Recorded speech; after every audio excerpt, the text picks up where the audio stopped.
May mga alaala na pilit mong iniiwasan, mga sugat ng kahapon na kahit anong pilit ay bumabalik sa isip mo tuwing tahimik ang gabi. Akala mo nakalimutan na, pero sa isang iglap, naririnig mo muli ang mga salitang nagdurog sa puso mo, nakikita mo muli ang mga mukha ng mga taong nagtaksil, nararamdaman mo pa rin ang bigat ng pagkabigo. At sa mga oras na iyon, pakiramdam mo wala kang takas. Para kang ikinulong ng nakaraan na hindi mo pinili. Ngunit narito ang katotohanang matagal mo nang kailangan marinig. Hindi mo kailangang manatiling bihag ng mga alaala. Ikaw, na paulit-ulit na binabalikan ng konsensya, ikaw na tila sinusumpa ng sariling isip, may paglaya para sa iyo. Sapagkat ang Diyos, ang parehong Diyos na nagligtas kay Israel mula sa pagkaalipin, ay siya ring makapangyarihang Diyos na handang iligtas ka mula sa mga multo ng iyong nakaraan. Hindi ba't nakakatakot isipin na ang mga alaala ay kayang gawing bilangguan ang iyong kaluluwa? Ngunit higit na mas nakakagulat isipin na ang Diyos ay kayang gawing pintuan ng pag-asa ang mismong sugat na iyon. Maraming tao ang nagsasabing, ganito na ako habang buhay, hindi ko na mababago ang nakaraan. At baka ikaw man ay nasanay na sa kirot, itinuring itong bahagi na lamang ng iyong pagkatao. Ngunit ano kung sabihin ko sa iyo na may kapangyarihan ng Diyos na baliktarin ang kasaysayan, na ang mga alaala na dati mong kinatatakutan ay maaari niyang gawing patunay ng kanyang awa? Hindi ba't yun ang tunay na himala? Hindi lamang ang kalimutan ng sakit, kundi ang gawing mensahe ng tagumpay ang mismong sugat na minsang nagwasak sa iyo. Isipin mo, ilang gabi na bang natapos sa luha? Ilang araw na bang sinunog ng hiya? Ilang taon na bang ninakaw ng mga maling alaala?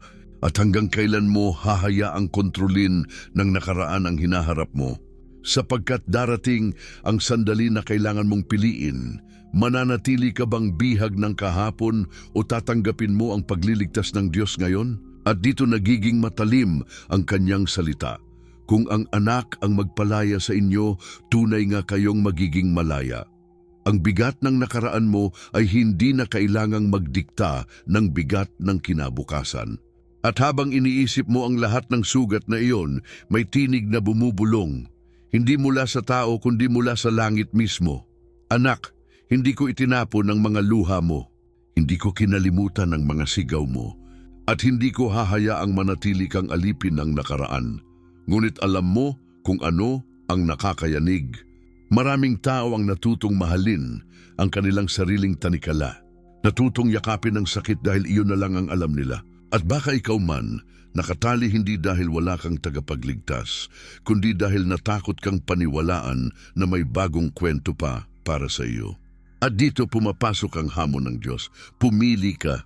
Magpapabihag ka pa rin ba sa anino ng kahapon o magpapaligtas ka na sa liwanag ng aking pangako? At habang dinadala ka ng tanong na iyon sa bangin ng iyong puso, may isang hindi maikakailang katotohanan na biglang lumilitaw. Ang Diyos ay hindi lamang tagapagligtas mula sa kasalanan.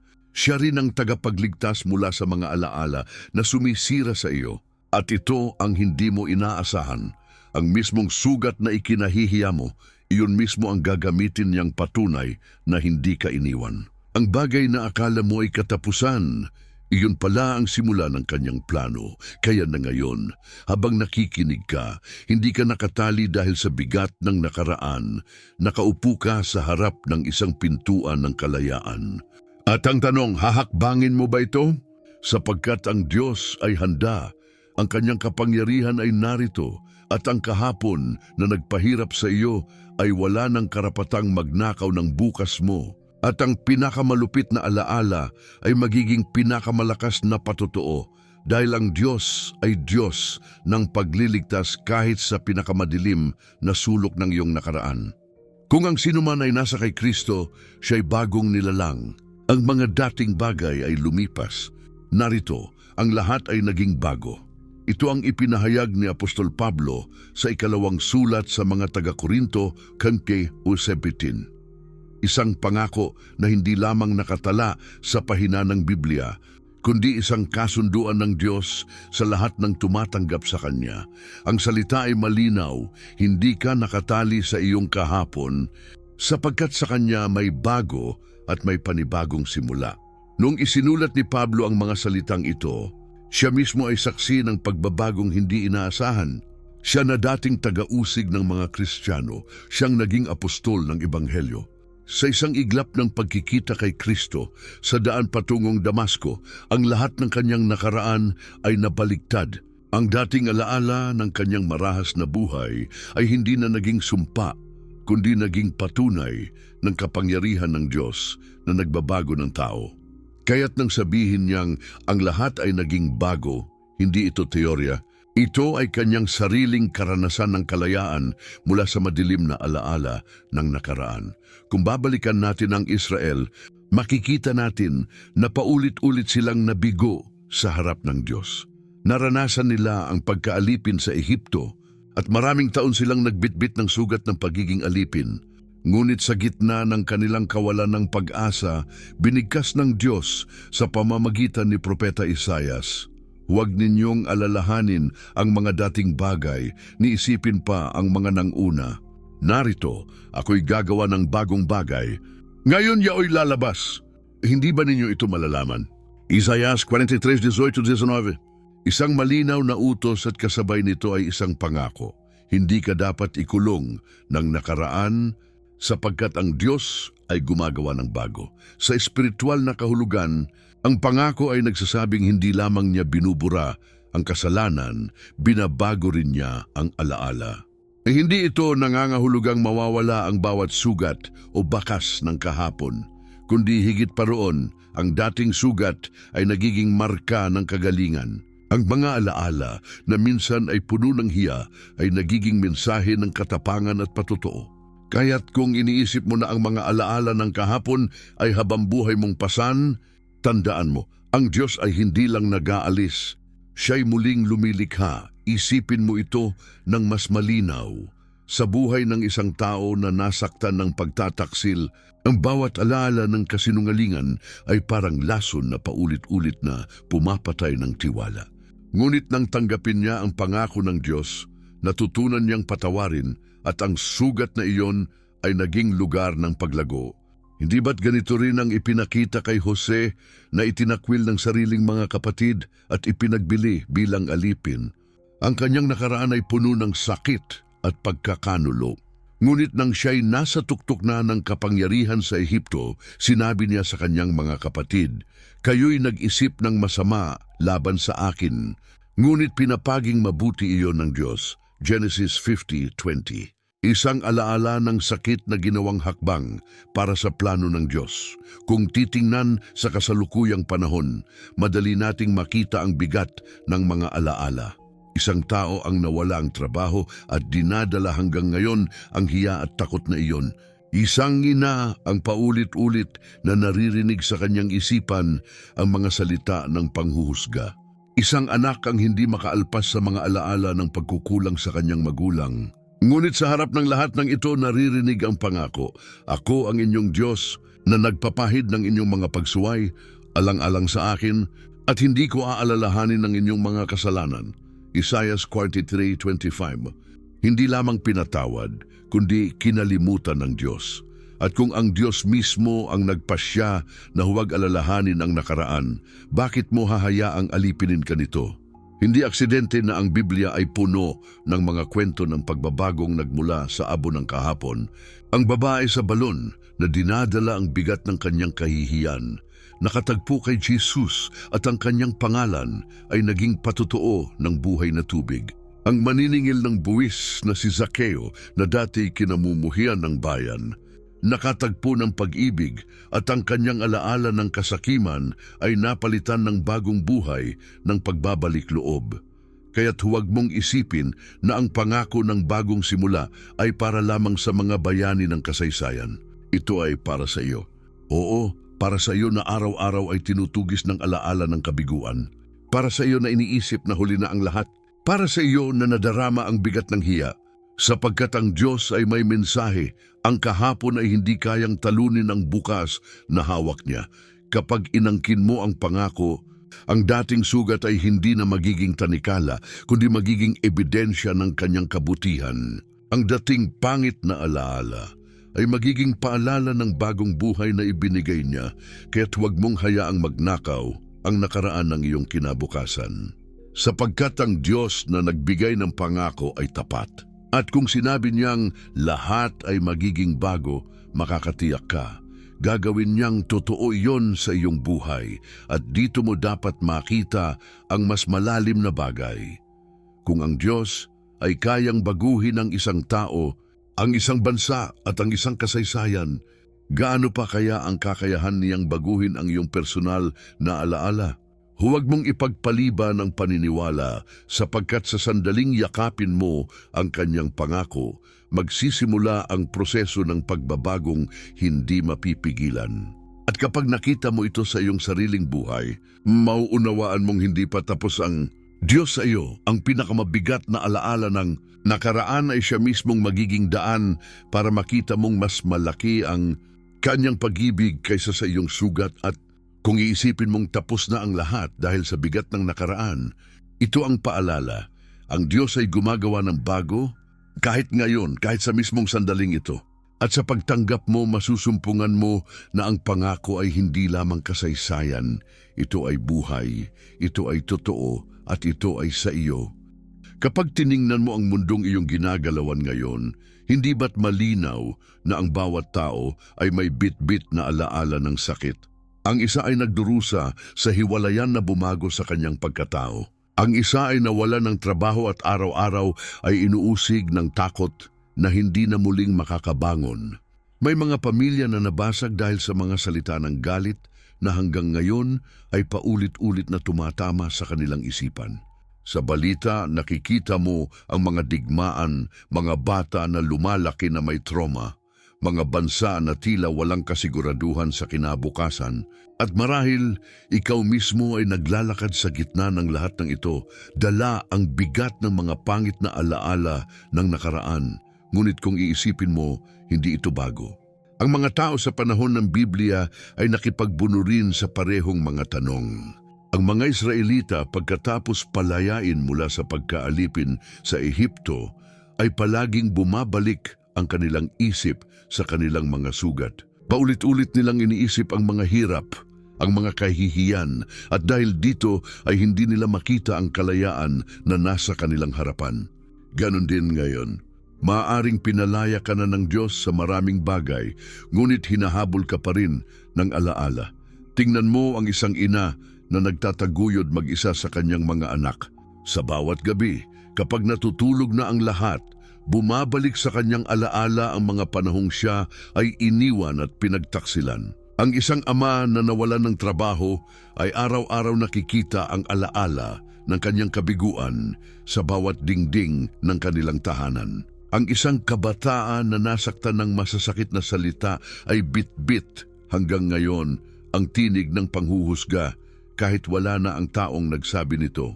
Ang nakaraan ay parang anino na sumusunod kahit saan, ngunit dito pumapasok ang lakas ng pangako ng Diyos. Ang sinabi niya noon ay buhay pa rin ngayon. Ang mga dating bagay ay lumipas. Narito ang lahat ay naging bago. Ang kahapon, gaano man ito karumi o karugto, ay walang kapangyarihang sumira ng kinabukasan kung ang Diyos ang magdedeklara ng bago. Katulad ng ginawa niya kay Jose, na minsan ay alipin ngunit ginawa niyang tagapagligtas ng kanyang bayan, maaari ring baguhin ng Diyos ang direksyon ng iyong buhay. Marahil ngayon, iniisip mo, ngunit hindi ko mabura ang mga alaala. Hindi ko malimutan ang mga sugat, totoo. Ang alaala ay mananatili, ngunit ang kapangyarihan nito ay maaari nang mabago. Sa halip na ito ay maging tanikala, maaari itong maging paalala ng kung gaano kalalim ang pag-ibig ng Diyos na humila sa iyo palabas ng dilim. Ang mga pangyayari sa nakaraan ay hindi mawawala, ngunit ang bigat nito ay hindi na kailangang manatili sa iyong puso. Isipin mo ang mga modernong larawan nito. Isang tao na araw-araw ay natatakot dahil sa krisis pampinansyal, natutong manalangin at humawak sa pangakong, ang Diyos ang aking pastol, wala akong kakapusan. Sa gitna ng kawalan ng trabaho, Natutunan niyang makita na ang Diyos ang kanyang tunay na tagapagkaloob. O isang pamilya na halos masira dahil sa galit, nakatagpo ng lakas sa salitang mapapalad ang mga maamo sapagkat mamanahin nila ang lupa. At doon natutong patawarin at muling magtayo ng bagong simula. Kahit ang takot sa hinaharap ay nagiging mas malinaw kapag inihambing sa nakaraan. Noon, ang bayan ng Diyos ay takot tumawid sa dagat ngunit hinati ito ng Diyos. Ngayon natatakot kang lumakad sa bukas ngunit ang parehong Diyos ay naroon upang hatiin ang dagat ng iyong mga problema. Noon, ang mga alagad ay nagkulong sa takot pagkatapos ng kamatayan ni Kristo. Ngunit muling bumangon ang Panginoon at binago ang kanilang hinaharap. At ngayon, ang parehong kapangyarihan ay kumikilos sa iyong buhay. Kaya't huwag mong isipin na ikaw lang ang nakikipaglaban. Ang Diyos ay nakaukit ng mga pangako upang ipakita sa iyo na ang laban mo ngayon ay hindi naiiba sa laban ng kanyang bayan noon. Ang parehong kamay na nagligtas sa kanila ang siyang aakay sa iyo. Kung noon ay nagdala siya ng mana sa disyerto, ngayon ay magdadala siya ng kapayapaan sa gitna ng iyong kaguluhan. Kung noon ay nagtayo siya ng daan sa dagat, ngayon ay magtatayo siya ng daan para sa iyo sa gitna ng kawalan ng pag-asa at dito mo makikita ang kagandahan ng pangako. Hindi ito nakatali sa oras, hindi ito naluluma. Kung ang alaala ng iyong nakaraan ay paulit-ulit na humahabol, ang pangako ng Diyos ay mas paulit-ulit at mas malakas. Sa bawat pagdududa may kasagutan.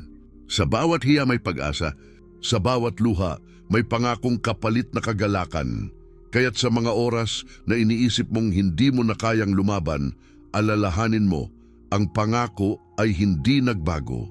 Kung ang nakaraan ay sumisigaw ng iyong pagkatalo, hayaan mong sumigaw ang pangako ng iyong tagumpay. Kung ang alaala ay pilit kang iginagapos, hayaan mong ang salita ng Diyos ang siyang magpakawala. At kung iniisip mong hindi mo kayang takasan ang kahapon, tandaan mo ito, ang Diyos ay hindi lamang Diyos ng nakaraan, siya ay Diyos ng ngayon at Diyos ng iyong bukas. At kung hahawakan mo ang katotohanan iyon, magsisimula kang makita na ang bawat sugat ay hindi na tanikala, kundi daan tungo sa kalayaan. At dito mo maririnig ang tawag ng Diyos. At kapag ipinapamuhay mo ang aking pangako ngayon, may mas malalim ka pang matutuklasan. Maraming tao ang nagtataglay ng mga sugat na akala nila'y habambuhay nang nakaukit sa kanilang pagkatao. Ngunit sa bawat kwento ng isang pusong nasira at muling binuo, nakikita natin kung paanong ang Diyos ay tunay na gumagawa ng himala. Isang babae ang minsang lumapit sa akin, bitbit ang alaala ng kanyang pagkabigo. Iniwan siya ng asawa, pinagtawanan ng mga kapitbahay at sa bawat gabi ay umiiyak siya hanggang makatulog. Akala niya tapos na ang lahat. Ngunit isang araw sa gitna ng kanyang panalangin, naalala niya ang salita sa awit 35:18.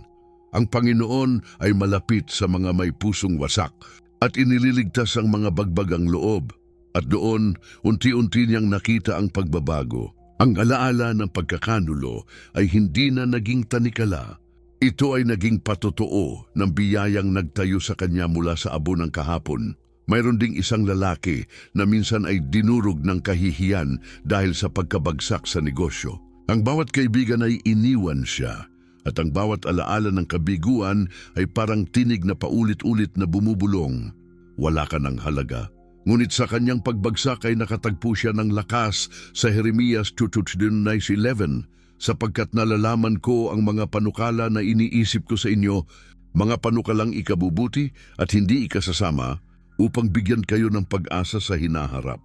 Ang alaala ng kanyang pagbagsak ay hindi na sumpa, kundi paalala ng Diyos na may mas mataas na plano kaysa sa kanyang pagkatalo. Kung titingnan sa kasulatan, ganito rin ang nangyari kay Pedro. Siya na 3 ulit na tumanggi kay Jesus, bitbit ang alaala ng pagkakanulo na halos sumira sa kanya. Ngunit pagkatapos ng pagkabuhay na muli, lumapit ang Panginoon at muling tinanong siya, Pedro, iniibig mo ba ako? Sa 3 tanong na yon, pinawi ni Jesus ang 3 alaala ng pagtataksil. Ang dating sugat ay naging puntod ng kahihiyan, ngunit ginawa ng Diyos na pintuan ng bagong misyon. At si Pedro na dating natakot ay naging haligi ng iglesia. Ang kanyang alaala ay hindi na sumpa, kundi patotoo ng biyayang nagbabago. Isipin mo rin si Maria Magdalena na dati alipin ng 7 demonyo. Ang kanyang buhay ay puno ng kadiliman at ang mga alaala ng kanyang nakaraan ay tiyak na mabigat. Ngunit nang siya ay makatagpo kay Jesus, siya mismo ang naging unang saksi ng kanyang pagkabuhay na muli. Ang babaeng may mabigat na nakaraan ay ginawang tagapagbalita ng pinakamahalagang tagumpay sa kasaysayan. Ang kanyang alaala ng kahapon ay naging patunay ng kapangyarihan ng Diyos na nagbibigay ng bagong simula. Ngunit hindi lamang ito kwento ng mga nasa Biblia. Sa ating panahon patuloy itong nangyayari. Isang ina na halos masira dahil sa bigat ng pangungutya sa kanya ay nakatagpo ng lakas sa isang simpleng panalangin. Naramdaman niya ang presensya ng Diyos na nagsasabing, "Anak, hindi ka nag-iisa." At mula sa puntong iyon, nagbago ang direksyon ng kanyang buhay. Ang kanyang mga luha ay naging binhi ng bagong pag-asa. Isang kabataan na lumaki sa gitna ng pang-aabuso, ang matagal ng bitbit ang mga sugat ng nakaraan. Ang bawat hampas, bawat sigaw, bawat alaala ay tila paulit-ulit na pumapatay sa kanyang kaluluwa. Ngunit nang marinig niya ang salita ng Diyos, "Ako'y kailanman hindi magkukulang sa iyo, ni hindi kita iiwan." Hebreo 3:1, nakatagpo siya ng lakas. Ang mga sugat ng kanyang kahapon ay naging marka ng isang kwentong patuloy na inaayos ng Diyos. At ngayon, siya ay nakatayo bilang patotoo na kahit ang pinakamasakit na alaala ay kayang gawing kwento ng katatagan. At kung titignan mo ang mga ito, makikita mong iisa ang mensahe. Ang Diyos ang may huling salita, hindi ang nakaraan. Ang bawat sugat ay maaaring gawing saksi ng biyaya. Ang bawat alaala ay maaaring baguhin bilang paalala ng katapatan ng Diyos. Hindi aksidente na ang mga patotoo ng iba ay umaalingaw-ngaw sa iyo ngayon. Sapagkat nais ng Diyos na makita mong kung kaya niyang baguhin ang kanila, kaya niya ring baguhin ang iyo. Kung papansinin, may progresyon ang lahat ng ito. Nagsisimula sa sugat na puno ng hiya, nagiging panalangin na puno ng paghahanap, at nagtatapos sa kwento na puno ng pag-asa. At bawat hakbang ay patunay na ang Diyos ang gumagalaw. Kung si Jose ay itinakwil ngunit ginawa niyang pinuno, kung si Pedro ay tumanggi ngunit ginawa niyang haligi, kung si Maria Magdalena ay inalipin ngunit ginawa niyang saksi, ano pa ang hindi niya kayang gawin sa iyo? Kaya ngayon, isipin mo ang sarili mong kwento. Anong alaala ang paulit-ulit na bumabalik upang pahirapan ka? Anong sugat ang iniisip mong hindi nagagaling? Sapagkat sa mismong sugat na iyon, nais pumasok ng Diyos. At tulad ng mga patotoo ng iba, nais niyang gawing paalala ng kanyang kapangyarihan, ang mismong bagay na dati mong ikinahihiya. Ang kwento ng iba ay patunay lamang na may kapangyarihan ng Diyos na iligtas, baguhin at gawing bago. At ang tanong, hahayaan mo ba siyang gawin ito sa iyo ngayon? Dahil ang totoo, ang mga patotoo na ito ay hindi lamang kwento ng nakaraan. Ito ay salamin ng kinabukasan na nais ipakita ng Diyos sa iyo. At kung papayagan mo siyang kumilos balang araw, ang iyong sariling sugat ay magiging patunay din, isang buhay na saksi ng kapangyarihan ng Diyos na magligtas mula sa mga pangit na alaala ng nakaraan. Kapag tiningnan natin ang mga pangako ng Diyos, hindi lamang ito mga salita para sa isang tao o para sa isang panahon. Ang mga ito ay nakaukit sa mas malawak na plano ng Diyos, isang disenyo na tumatawid sa henerasyon, bansa at kasaysayan. Kaya't kapag naririnig mo ang kanyang pangakong gagawin niyang bago ang lahat, hindi lang ito tungkol sa iyong personal na alaala. Ito ay bahagi ng isang propesyang matagal nang inihayag. Isang propesya na nagsasabing ang Diyos ay may huling salita sa lahat ng bagay at ang kanyang kaligtasan ay hindi matitinag. Noon pa man, sa aklat ni Isaias, narinig ng bayan ng Israel ang tinig ng Diyos. Narito, "Gagawa ako ng bagong langit at bagong lupa, at ang mga dating bagay ay hindi na maaalala ni mapapasaisip pa man. Isaiah 65:17. Pansinin mo kung gaano ito kahalaga. Ang Diyos ay hindi lamang nangakong aalisin ang sugat ng isang tao. Nangako siyang balang araw, mismong alaala ng kasaysayan ng kasalanan at sakit ay buburahin. Ang pangakong ito ay hindi limitado sa kanilang panahon. Ito'y patunay na ang plano ng Diyos ay sumasakop mula simula hanggang wakas. Pagdating sa aklat ng Apokalipsis, muling lumitaw ang parehong pangako at papahirin niya ang bawat luha sa kanilang mga mata. At hindi na magkakaroon ng kamatayan, ni ng dalamhati, ni ng iyak, ni ng sakit paman. Ang mga unang bagay ay naparam na. Apokalipsis 21:4. Hindi ba't ito mismo ang tugon ng Diyos sa mga alaala ng nakaraan? Ang sakit, ang hiya, ang pagdurusa, lahat ng ito'y aalisin. Ang pangit na alaala ay hindi lamang matatakpan. Ito'y tuluyang papalitan ng isang bagong katotohanan. Ito ang larawan ng pangwakas na kaligtasan kung saan ang lahat ng sugat ng sangkatauhan ay mawawala. Ngunit bago pa man dumating ang huling katuparan, ipinakita na ng Diyos ang kanyang kakayahang tuparin ang mga pangakong ito sa kasaysayan. Noong ang Israel ay dinala sa pagkabihag sa Babylonia, dala nila ang matinding hiya at sugat ng kanilang pagkatalo. Ang kanilang alaala ay puno ng abo ng nawasak na templo at ng kanilang kawalan ng pag-asa. Ngunit sa gitna ng lahat ng iyon, narinig nila ang salita ng Diyos. Ako'y gagawa ng daan sa ilang at mga ilog sa disyerto. Isaiah 43:19. At nang bumalik sila mula sa pagkabihag, napatunayang hindi nagsisinungaling ang Diyos. Ang alaala ng kanilang pagkatalo ay napalitan ng alaala ng kanyang katapatan. Isipin mo ito ngayon.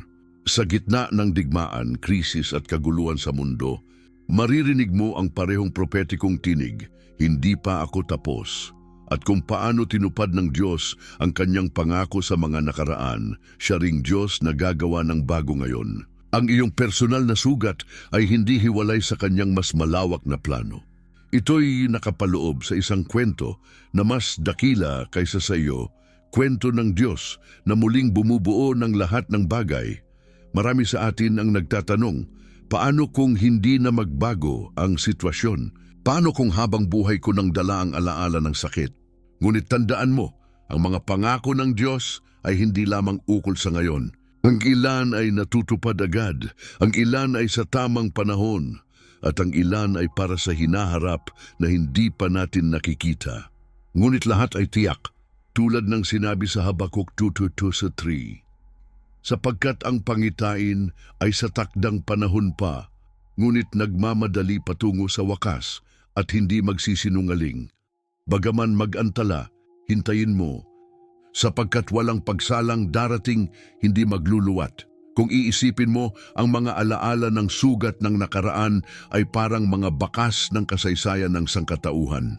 Ngunit kung ang Diyos ay nangakong babaguhin ang buong sanlibutan, bakit hindi niya kayang baguhin ang iyong puso? Kung kaya niyang gawing bagong langit at bagong lupa ang lahat, kaya niyang gawing bagong tao ang sinumang lumalapit sa Kanya. Ang iyong kwento ay hindi lamang pansariling laban, ito ay bahagi ng kanyang dakilang larawan ng kaligtasan, kaya't huwag mong isipin na maliit ang iyong laban. Ang pag-iyak mo sa gabi, ang alaala mong hindi mo malimutan, ay bahagi ng isang propetikong kwento na tinatahi ng Diyos. Ang sakit mo ngayon ay patunay na may darating na kagalakan. Ang sugat mo ngayon ay patunay na may darating na kagalingan. Ang hiya mo ngayon ay patunay na may darating na kaluwalhatian. At dito mo makikita ang bigat ng kanyang plano. Ang pangako ay hindi lang upang ikaw ay gumaling. Ito ay upang makita mong ang Diyos ay Diyos ng nakaraan, Diyos ng kasalukuyan at Diyos ng walang hanggan. Kaya't kapag sinasabi niyang gagawin niya ang lahat na bago, hindi lang ito salita para sa iyo, ito ay propesya para sa lahat ng nilikha. Ngayon, habang iniisip mo ang lahat ng ito, mapapansin mong ang alaala ng nakaraan ay unti-unting nawawala ng kapangyarihan. Sapagkat natatakpan na ito ng mas malawak na larawan ng Diyos na muling bumubuo ng lahat ng bagay. At sa tuwing pinapaalalahanan ka ng iyong sugat, tandaan mong ang Diyos ay may huling salita at ang huling salitang iyon ay hindi sakit, hindi hiya, hindi alaala ng kabiguan, kundi tagumpay, kaligtasan at bagong simula. Ngunit sa likod ng lahat ng pangakong ito, may tanong pa ring bumabalik. Kung gayon, bakit minsan ay parang tahimik ang Diyos? At doon nagsisimula ang mas masakit na yugto ng ating paglalakbay, ang pakikipagbuno sa mga oras na tila hindi dumadating ang katuparan ng kanyang salita. May isang katotohanang hindi natin maitatanggi. Kahit gaano natin pinanghahawakan ang pangako ng Diyos, may mga sandaling parang hindi ito dumarating. At doon pumapasok ang pinakamahirap na tanong ng puso. Kung totoo ngang gagawin niyang bago ang lahat, bakit hanggang ngayon ay dala ko pa rin ang sugat ng kahapon? Ikaw man, ilang ulit mo nang naitanong iyon sa iyong sarili. Kung sinabi niyang gagamutin niya, bakit patuloy pa rin ang sakit? Kung ipinangako niyang hindi ako pababayaan, bakit tila walang sagot ang mga panalangin ko? Hindi ka nag-iisa. Udismetno na ito ay hindi tanda ng kawalan ng pananampalataya. Ito'y tanda ng pagiging totoo. Maging si Job na kilala sa kanyang kabanalan ay umiyak sa Diyos at nagtanong, bakit ako ipinanganak para lang magdusa? Si Jeremias ay nagreklamo na parang nilinlang siya ng Diyos. Si Habakuk ay sumigaw, hanggang kailan Panginoon ako'y tatawag ng tulong at hindi mo dinirinig? At kahit ang mga alagad matapos mamatay si Jesus ay nagkulong sa takot at pagdududa. Kung sila mismo ay nagtanong, bakit ikaw ay hindi? Ngunit dito rin ipinapakita ng Diyos na ang kanyang katahimikan ay hindi kawalan. Ang kanyang paghinto ay hindi kanyang pagtalikod. Sapagkat may dalawang oras na umiiral, ang oras ng tao at ang oras ng Diyos. Sa ating pananaw, tila nahuhuli siya. Ngunit sa kanyang oras, lahat ay perpekto. Sabi nga sa Habakuk 2:3, bagaman mag-antala, hintayin mo, sapagkat walang pagsalang darating hindi magluluwat. Ang pangako ay maaaring tila huli, ngunit sa Diyos, ito ay laging nasa tamang panahon. Tingnan si Abraham. Binangakuan siya ng Diyos ng anak. Ngunit 10 taon ang lumipas at wala pa rin. 20 taon, 30 taon, hanggang sa halos mawala na siya ng pag-asa. Ngunit nang siya'y 100 taon na, dumating si Isaac. Ang katahimikan ng Diyos sa loob ng mga dekada ay hindi kawalan ng katuparan. Ito ay paghahanda para ipakita na ang Diyos lamang ang may kapangyarihang gumawa ng imposible. Isipin si Jose, ibinenta bilang alipin ng sariling mga kapatid. Dinala sa bilangguan dahil sa maling paratang. Sa bawat gabi sa loob ng madilim na kulungan, marahil paulit-ulit niyang tinanong, nasaan ang Diyos sa aking alaala ng sakit? Ngunit makalipas ang maraming taon, siya'y inilagay sa trono ng Ehipto.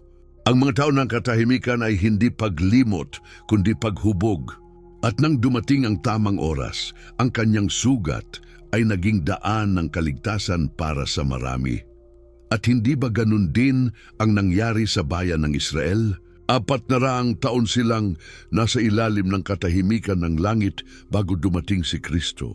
Sa panahong iyon, maaring akala nila'y iniwan na sila ng Diyos, ngunit sa katahimikan, inihahanda na pala niya ang pinakamalaking pagpapakita ng kanyang pangako, ang pagdating ng tagapagligtas. Kaya kung sa ngayon, pakiramdam mo ay wala pang sagot, tandaan mo, ang Diyos ay hindi nakakalimot. Ang katahimikan ay hindi kawalan ng kapangyarihan, kundi pagpapatatag ng iyong pananampalataya. Ang oras na tila walang nangyayari ay oras na hinuhubog ang iyong puso upang tanggapin ang mas dakilang katuparan, ngunit huwag din nating ipagkamali ang ating sariling kagustuhan sa pangako ng Diyos. Maraming beses, ang iniisip nating dapat mangyari ay hindi talaga kanyang ipinangako. Maaring nagdarasal ka para sa isang bagay na hindi kanyang kalooban, at dahil dito'y tila hindi niya tinutupad ang pangako. Ngunit tandaan, ang Diyos ay hindi tao na kailangang sumang-ayon sa ating plano. Siya ang Diyos na gumagawa ng mas mabuti kaysa sa ating inaakala. At dito pumapasok ang hamon. Tatanggapin mo ba ang kanyang oras kahit iba sa iyong inaasahan? Maniniwala ka ba na kahit walang nakikitang pagbabago, siya ay kumikilos? O hahayaan mong ang alaala ng kahapon at ang katahimikan ng kasalukuyan ay sirain ang iyong pananampalataya? Ito ang punto ng pananampalataya. Hindi sa panahong nakikita mo na ang lahat, kundi sa panahong wala kang makita, ngunit naniniwala ka pa rin. At dito ka tinatawag ng Diyos, magtiwala ka sa akin kahit hindi mo pa nakikita ang katuparan. Kaya't kung ngayon dala mo pa rin ang sugat at tanong ng kahapon, huwag kang matakot. Sapagkat ang mga tanong mo ay hindi sagabal sa Kanya, ang mga iyak mo ay hindi natatapon. Ang mga gabi ng katahimikan ay hindi kawalan ng presensya. At ang mga alaala ng iyong nakaraan ay hindi kailanman magiging mas makapangyarihan kaysa sa pangako ng Diyos. At habang iniisip mo ito, naririnig mong malinaw ang paanyaya. Anak, manatili ka, sapagkat darating ang araw na ang lahat ng alaala ng sakit ay mapapalitan ng alaala ng katapatan. At sa sandaling iyon, mauunawaan mong kahit ang katahimikan ko ay bahagi ng plano para sa iyong kalayaan. Ngunit pagkatapos ng lahat ng tanong, may isa pang hakbang na dapat gawin, ang matutong isabuhay, ang pangako sa araw-araw kahit hindi pa ito lubos na nakikita. At iyon ang susunod na landas na dapat mong tahakin. Kung tunay ngang ang Diyos ay nangakong ang lahat ay magiging bago, paano mo ito maisasabuhay sa iyong pang-araw-araw na buhay? Sapagkat hindi sapat na alam mo lamang ang kanyang salita, ang tanong ay, paano ka lalakad sa pangakong iyon? At dito nagsisimula ang tunay na pagbabago. Hindi ito teorya, hindi ito simpleng pag-alala sa nakaraan.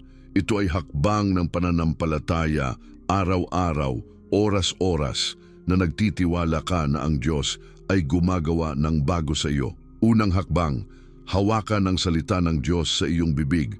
Kung sinabi niya sa 2 Corinto 10:7 na ang sinumang na kay Kristo ay bagong nilalang, kailangan mong ipahayag ito sa iyong buhay. Hindi sapat na mabasa mo lamang. Kailangan mong sambitin, ipanalangin at paniwalaan. Kaya't sa bawat alaala ng hiya na bumabalik, sabihin mo ng malakas, ako'y bagong nilalang kay Kristo, ang mga dating bagay ay lumipas. Ang pagbigkas ng pangako ay hindi ritual. Ito ay espada na pumuputol sa tanikala ng nakaraan. Ikalawang hakbang, ilapit sa Diyos ang iyong alaala. Marami ang nagtatago ng sugat, iniisip na kapag hindi inalala, kusang mawawala. Ngunit ang hindi inilalapit sa Diyos ay hindi niya maayos. Kaya't sa panalangin, banggitin ang mismong alaala na nagpapahirap sa iyo. Sabihin mo sa Kanya, Panginoon, ito ang kirot na ayaw akong pakawalan. Ito ang larawan na bumabalik gabi-gabi. Ito ang sugat na paulit-ulit kong nararamdaman. At ngayon, isinusuko ko ito sa iyo. Ang pagsuko ay hindi kahinaan. Ito ang pintuan ng paggaling. Ikatlong hakbang, palitan ang alaala ng bagong larawan. Ang iyong isip ay parang bukid. Kung hindi mo ito tataniman ng bago, muling tutubo ang luma. Kaya't kapag bumabalik ang alaala ng kahapon, sadyang ilagay sa isip ang mga larawan ng pangako. Isipin mo ang iyong pamilya na protektado ng Diyos. Isipin mo ang iyong puso na puno ng kapayapaan. Isipin mo ang iyong kinabukasan na maliwanag sa ilalim ng Kanyang plano. At habang iniisip mo ang mga ito, sinasanay mo ang iyong puso na makita ang bago kaysa sa luma. Ikaapat na hakbang, gumawa ng konkretong kilos ng pananampalataya. Kung ikaw ay nahirapang magpatawad, magsimula sa isang simpleng panalangin para sa taong iyon. Kung ikaw ay nawala ng tiwala sa sarili dahil sa alaala ng kabiguan, gumawa ng maliit na hakbang na sumasalungat sa takot. Mag-apply muli ng trabaho, magsimula muli ng proyekto, magsalita muli ng may tapang. Ang pananampalataya ay hindi lamang nasa isip at puso. Ito ay nakikita sa gawa. Ikalimang hakbang, magpasalamat kahit hindi pa tapos ang lahat. Sa bawat araw, kahit hindi mo pa nakikitang nagbabago ang sitwasyon, sabihin mo, Salamat Panginoon dahil ginagawa mong bago ang aking buhay. Ang pasasalamat ay susi na nagbubukas ng pinto ng himala. Kapag natutunan mong magpasalamat sa gitna ng sugat, magsisimula kang makita na kahit ang sakit ay may dalang biyaya. At huwag mong kalimutan, hindi ka nag-iisa sa laban na ito. Kaya't ika-6 na hakbang, kumapit sa komunidad ng pananampalataya. Hanapin ang mga tao na magsasalita ng pangako sa iyo kapag nakakalimutan mo ito. Ang iyong sugat ay maaaring bumigat kapag ikaw lamang ang nagbubuhat. Ngunit kapag sama-samang nagbubuhat, mas madaling maramdaman na ang Diyos ay kumikilos. Ngayon, isipin mo ito. Paano kung subukan mong gawin ang mga hakbang na ito sa loob ng 7 araw? Paano kung sa bawat araw ay pipiliin mong ipahayag ang pangako, isuko ang alaala, palitan ito ng bagong larawan, gumawa ng isang hakbang ng pananampalataya, magpasalamat at kumapit sa mga kasama sa pananampalataya? Sa loob ng 1 linggo, makikita mong nagsisimulang gumaan ang bigat na iyon. At sa loob ng 1 buwan, makikita mong may bagong kapayapaan na hindi mo maramdaman noon. Ang lahat ng ito ay hindi simpleng teorya. Ang mga hakbang na ito ay buhay. Isipin mo ang isang ina na bawat gabi umiiyak dahil sa alaala ng pagkakanulo ng kanyang asawa. Nagsimula siyang ipahayag ang salita ng Diyos bawat umaga, isinusuko ang alaala sa panalangin at pinipili ang magpasalamat sa halip na malugmok. Makalipas ang ilang linggo, nagsimula siyang maramdaman na ang hiya ay napapalitan ng kapayapaan. At hindi nagbago ang nakaraan, ngunit nagbago ang kanyang puso. Ganito rin ang gagawin ng Diyos sa iyo. Ang tanong lang, hahakbang ka ba? Sapagkat ang pangako ay nakahanda, ngunit ang susi ay nasa iyong pagpili. At ngayon, habang iniisip mo ang mga ihakbang na ito, maririnig mo ang tinig ng Diyos na nagsasabi, hindi sapat na alam mo lamang, isabuhay mo na. Sapagkat sa iyong pagsunod, makikita mong ang pangako ay hindi katang-isip kundi katotohanan. At sa sandaling yon, maiintindihan mo na ang pamumuhay sa pangako ay hindi isang malabong ideya. Ito ay isang konkretong landas. Isang landas na magdadala sa iyo mula sa anino ng kahapon tungo sa liwanag ng bagong araw. Ngunit higit pa rito, ang mga hakbang na ito ay hindi lamang para sa iyo. Kapag isinabuhay mo ito, ikaw mismo ay magiging patotoo para sa iba na naghahanap ng parehong kalayaan. At doon magsisimula ang mas malaking kilusan ng pananampalataya na ang pangako ng Diyos ay hindi lamang para sa iilan, kundi para sa lahat ng handang maniwala. Ngunit matapos mong simulan ang paglalakad na ito, may isang bagay pang hinihingi ang Diyos, isang panawagan na higit sa personal, isang paanyaya na kumilos, hindi lang para sa sarili, kundi para sa mas malaking pagtugon ng pananampalataya. Ngayon ang oras ng pagtugon. Hindi sapat na narinig mo lamang ang mga pangako. Ngayon ay tinatawag ka ng Diyos na kumilos. Sapagkat ang salita ay hindi para manatili lamang sa isip. Ito ay dapat isa puso at isa buhay. Kaya't sa sandaling ito, itigil mo ang anumang gumugulo sa iyong paligid, huminga ng malalim, at pakinggan ang tinig na nagsasabing, "Anak, ito na ang oras ng iyong kalayaan. Ikaw na matagal nang tinutugis ng alaala ng kahapon, ngayon ang panahon para isuko ang lahat ng iyon sa Diyos. Ilagay mo sa harap niya ang bawat sugat na paulit-ulit na bumabalik sa iyong isipan. Sabihin mo sa sarili mo, hindi ko na kayang buhatin ito. Ngunit naniniwala akong kayang buhatin ito ng Diyos, sapagkat ang tunay na paglaya ay nagsisimula kapag inaamin mong hindi mo na kayang mag-isa. At habang ginagawa mo iyon, isipin mo na libu-libong tao ngayon ang nakikinig ng parehong mensahe, nakaramdam ng parehong bigat, at ngayon ay sumasabay sa iyong panalangin. Hindi ka nag-iisa. Ang tinig mo ay nakikiisa sa tinig ng iba na sabay-sabay na humihingi ng kalayaan mula sa Diyos. Ang katahimikan ng iyong silid ngayon ay nagiging bahagi ng isang koro ng pananampalataya na umaabot hanggang sa langit. Ngunit higit pa rito, nais ng Diyos na may ilagay ka sa kanyang mga kamay ngayon. Isuko mo ang iyong mga alaala, na nagpahirap sa iyo. Isuko mo ang mga larawan ng pagkakanulo, ang mga salitang nagdulot ng sugat, ang mga sandaling bumigat sa iyong kaluluwa. Isuko mo rin ang mga kinatatakutan mo para sa hinaharap, ang takot sa pagkukulang, ang pangamba para sa pamilya, ang pag-aalala sa mga bagay na hindi mo makontrol. Ilagay mo ang lahat ng iyon sa harap ng Diyos at sabihin, Panginoon, ito ang lahat ng bumigat sa akin. Sa iyo ko na ito ibinibigay, at habang isinusuko mo ang lahat, magsimulang ipahayag ang pananampalataya. Sabihin mo, ako'y malaya na. Hindi na ako alipin ng nakaraan. Hindi na ako hawak ng mga alaala. Ako'y bagong nilalang kay Kristo, sapagkat ang iyong pagpapahayag ay hindi lamang salita, ito ay deklarasyon sa Espiritu na ang pinto ng tanikala ay bumukas na. Ngayon, gawin mo ang isang simpleng kilos ng pananampalataya. Ilagay mo ang iyong kamay sa iyong puso at sabihin, dito ko tinatanggap ang bagong simula. Dito ko tinatanggap ang kapayapaan. Dito ko tinatanggap ang pangako ng Diyos. At habang sinasabi mo yon, isipin mo ang lahat ng sugat ng iyong kahapon na unti-unting natatakpan ng liwanag ng kanyang presensya. Ngunit huwag mong itago ang iyong pagtugon.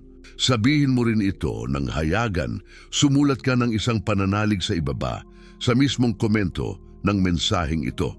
Sabihin mo, tinatanggap ko ang pangako ng Diyos, sapagkat kapag isinusulat mo ito, hindi lamang ito para makita ng iba, kundi ito ay patotoo ng iyong pananampalataya. Ang iyong salita ay magiging binhi ng kalayaan para rin sa iba na nagbabasa. Ngayon, huwag mong ipagpaliban. Huwag mong hayaang ang susunod na araw ay dumating na ikaw ay bit-bit pa rin ng parehong tanikala. Ngayon ang oras ng desisyon. Ngayon ang oras ng pananalig. Ngayon ang oras ng kalayaan. Kaya't sumabay ka sa panawagan. Itaas mo ang iyong panalangin. Ilagay mo ang iyong sarili sa kamay ng Diyos at tanggapin mo na ang kanyang pangako ay totoo. Hindi bukas, hindi sa ibang panahon, kundi ngayon. At habang ginagawa mo ito, maririnig mo sa iyong puso ang paanyaya na lalong magpapaigting ng iyong pananampalataya. Anak, huwag ka lamang manatiling nakikinig. Isigaw mo ang iyong pananampalataya. Isabuhay mo ito, sapagkat sa oras na ito, ako'y kumikilos sa iyong buhay. Ngunit ang lahat ng ito ay hahantong sa isang bagay na higit na malalim. Isang panalangin ng sama-samang klamor. Isang panalangin na hindi lamang nagmumula sa iyong labi, kundi sumisibol mula sa pinakamalalim na sugat ng iyong puso. At iyon ang tatahakin natin ngayon. Isara mo ang iyong mga mata ngayon.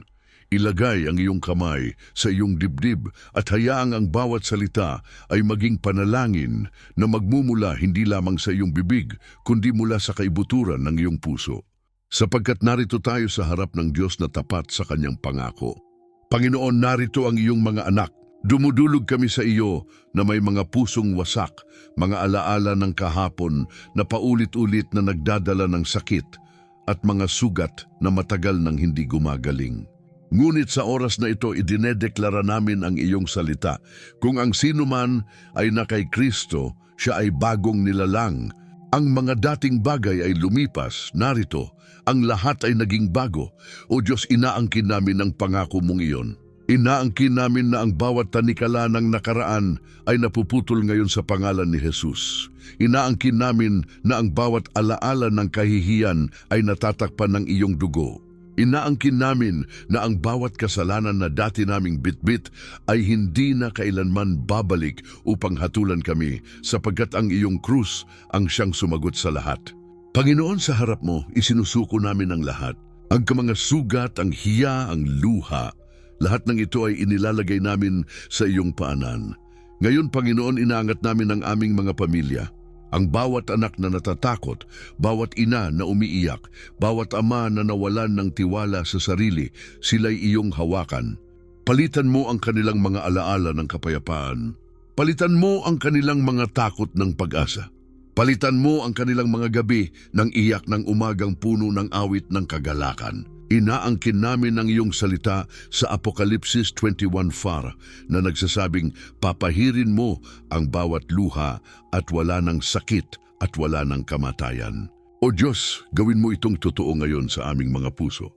Panginoon, tinatawag ka naming Diyos na nagbibigay ng kalayaan. Kaya't ngayon, sa pangalan ni Jesus dinideklara namin, wala nang tanikala ng nakaraan, wala nang kapangyarihan ang mga alaala ng kabiguan.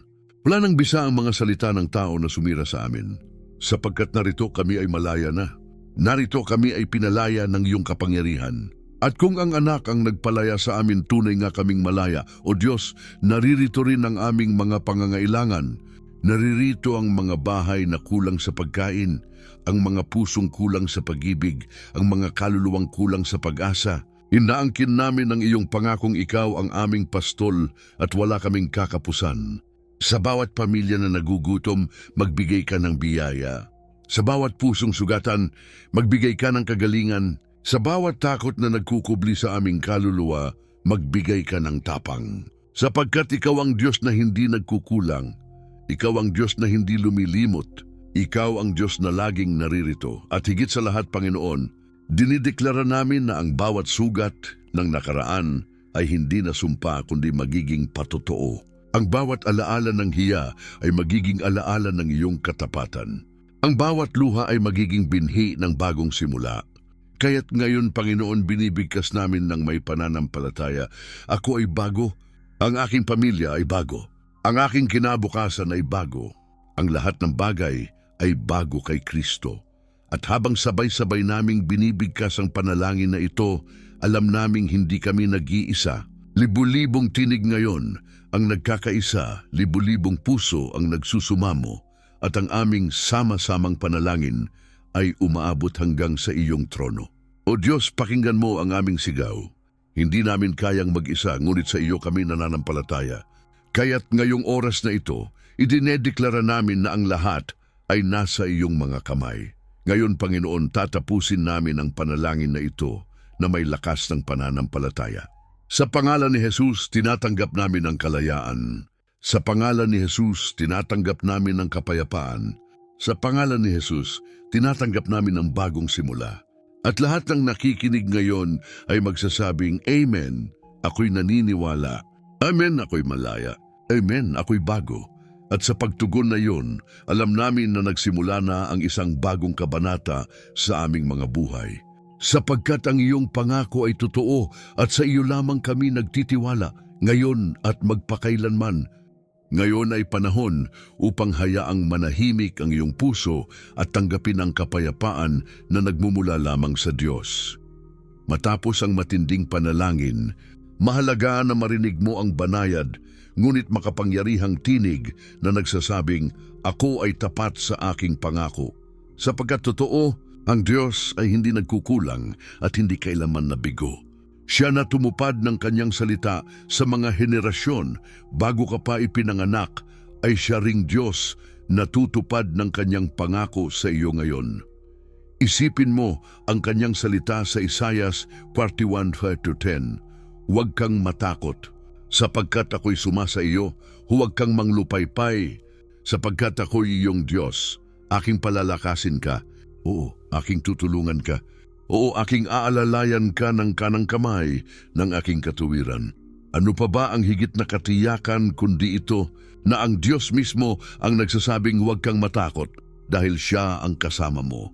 Hindi mo kailangang harapin ang mga alaala ng kahapon ng mag-isa sapagkat ang kanyang kamay ay nakahawak sa iyo ngayon. Pakinggan mo rin ang kanyang pangako sa Jeremias 29:11. Sapagkat nalalaman ko ang mga panukala na iniisip ko sa inyo, mga panukalang ikabubuti at hindi ikasasama upang bigyan kayo ng pag-asa sa hinaharap. Maaaring ang nakaraan ay puno ng sugat at sakit, ngunit ang hinaharap ay hawak ng Diyos at ang mga plano niya ay laging para sa iyong ikabubuti. Kaya't ang alaala ng kahapon ay hindi kailanman magiging mas malakas kaysa sa plano ng Diyos sa iyong bukas. At pakinggan mo ang pagpapatunay sa 2 Korinto 1:20, sapagkat alinmang mga pangako ng Diyos sa Kanya ay oo, kaya't sa pamamagitan niya ay aming sinasabi ang amin ding amen sa ikaluluwalhati ng Diyos. Ang bawat pangako ng Diyos ay may kasiguruhan. Wala ni isa mang salita ang babagsak sa lupa na hindi natutupad. Ang bawat salita na ipinangako niya ay matibay na bato na maaari mong tayuan kahit sa gitna ng bagyo. Ngayon, isipin mo ang iyong tahanan na napapalibutan ng presensya ng Diyos. Isipin mo ang iyong pamilya na natatakpan ng kapayapaan. Isipin mo ang iyong puso na hindi na tinutugis ng mga alaala ng kahapon, kundi pinupuno ng katiyakan na ang Diyos ay tapat. Hayaang ang imaheng ito ay magbigay sa iyo ng lakas, na ang bawat paghinga mo ngayon ay patunay na hindi ka iniwan at hindi ka iiwan kailanman ng Diyos. Kaya't anuman ang dala mong bigat, yakapin mo ang kapayapaan. Anuman ang bumabagabag sa iyong alaala, tanggapin mong ito'y natakpan na ng dugo ni Kristo. At anumang pangamba ang dumapo sa iyo, ipaalala mo sa sarili mo, ako'y nasa ilalim ng pangako ng Diyos at siya ay tapat. Huwag mong hayaang ang alaala ng kahapon ay magdikta ng iyong bukas. Sa halip, hayaan mong ang pangako ng Diyos ang maging pundasyon ng iyong paglakad. Tandaan mo, hindi mo kailangang makita ang lahat ng detalye ng hinaharap para magtiwala. Sapagkat ang Diyos na humahawak ng lahat ay siya ring Diyos na humahawak ng iyong kamay ngayon, kaya't huminga ka ng malalim at payapain ang iyong kaluluwa. Ang Diyos ay naririto. Ang kanyang presensya ay sumasa iyo at ang kanyang pangako ay buhay, ngayon, bukas at magpakailanman. Ngayong dumating tayo sa dulo ng mensaheng ito, hayaan mong manatili sa iyong puso ang pinakapuso ng lahat ng ating narinig. Ang Diyos ay may kapangyarihan at katapatan na gawing bago ang lahat ng bagay. Ang mga alaala ng kahapon, gaano man kapait at gaano man kabigat, ay wala ng kapangyarihan laban sa pangako niya. Ang salita ng Diyos ay malinaw, ang mga dating bagay ay lumipas. Narito ang lahat ay naging bago. Ito ang pundasyon na hindi matitinag, ito ang sandigan ng iyong pananampalataya. Nakita natin na sa kasaysayan siya'y tapat. Sa buhay ng kanyang bayan siya'y tapat. At ngayon, sa iyong sariling kwento siya ay tapat. Walang sugat na masyadong malalim para hindi niya magamot. Walang hiya na masyadong mabigat para hindi niya kayang tanggalin. At walang nakaraan na masyadong madilim para hindi niya mapaliwanagan. Kaya't tandaan mo ito, ang pangako ng Diyos ay hindi para sa ibang tao lamang. Ito ay para sa iyo ngayon. Kaya't huwag mong hayaang matapos ang mensaheng ito ng walang tugon.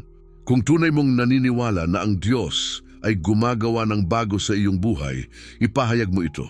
Sumulat ka ng simpleng salita ng pananampalataya sa ibaba, ako'y nagtitiwala sa pangako ng Diyos, bilang patunay na ang iyong puso ay nakahawak na sa kanyang salita. Sa iyong komento, maaaring makita ito ng iba na nangangailangan din ng pag-asa at ang iyong patotoo ay magiging paanyaya para sa kanilang sariling kalayaan. At kung hindi ka pa nakasama sa ating pamayanan ng pananampalataya, ngayon ang tamang oras upang gawin ito.